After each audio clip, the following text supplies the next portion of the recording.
আসসালামু আলাইকুম সবাইকে, কি অবস্থা? সবাই কেমন আছেন? আশা করি সবাই খুব ভালো আছেন। এই যে আমি আজকে এসে বললাম খুব সুন্দর একটা ভিডিও নিয়ে, সেটা হলো আজকে আমার এত সুন্দর সুন্দর গিফট এসেছে। আমি গিফটগুলো পেয়ে দেখে আমার খুব ভালো লেগেছে।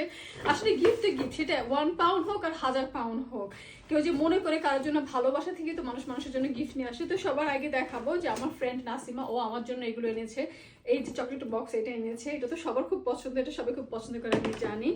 আজ প্রথমেই শুরু করি ডেজার্ট থেকে। এই আরেক প্যাকেট, এইটা হলো আরেকটা প্যাকেট, এই যে সো চকলেট চকলেট। তারপরে আমাদের জন্য পারফিউম, আমার জন্য পারফিউম, তোমার জন্য পারফিউম, আমার হাজবেন্ডের জন্য পারফিউম।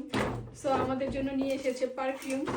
তারপরে ও যে চিন্তা করে আমাদের জন্য যাতে কিছু এনেছে, এটা আসলে আমি এক্সপেক্ট করি নাই। কারণ আমি আর কাউকে, আমার বান্ধবী বা পরিচিত কাউকে বললে আমি আসলে গিফটের জন্য না, আমি তাদেরকে মন থেকে বলি। বাট তারা যে আমাকে চিন্তা করে যে তারা যে গিফট আনে, এটা অনেক বড় একটা বিষয়।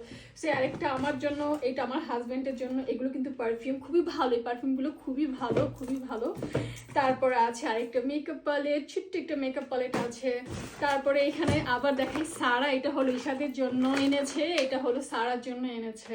সো এটা হলো, এখানে একটা পেন্সিল আছে, তারপর কালার আছে, মোটামুটি সব কিছু পুরো একটা সেট আছে। এখানে পেন্সিল বক্স আছে। সো এটা হলো ঈশাদের। তারপর হলো যে আমার আপু নিয়ে আসছে চকলেট, ঈশাদ সারার জন্য, আমাদের সবার জন্য এনেছে বিস্কিট, ওদের জন্য, বাচ্চাদের জন্য। তারপরে এনেছে চিপস, তারপরে এই যে একটা, এরপরে এই যে এগুলো বাচ্চাদের জন্য। তো থ্যাংক ইউ সবাইকে যে আমাকে এত ভালোবাসা দেওয়ার জন্য, সবসময় ভালোবাসে। আর আমি যখনই কাউকে বলি আসতে, সবাই আসে, কখনো না করে না। আর আমার রান্না খেয়ে সবাই তো খুব পছন্দ করে, এই জন্য আমি অনেক খুব প্রাউড যে আমার রান্না সবার খুব ভালো লাগে। তো সবাই ভালো থাকেন। আর এই যে সাথে এটাও কিন্তু এসেছে, এটা দেখতে মনে ভুলে গিয়েছিলাম, এইটাও এনেছে ফ্রেশ। আমি যেহেতু গাছ পছন্দ করি, পড়ে যাচ্ছে, কি করবো, টেবিলের জায়গাও হচ্ছে না। সেই নিয়ে সে ভালো থাকেন। আল্লাহ হাফেজ, আসসালামু আলাইকুম।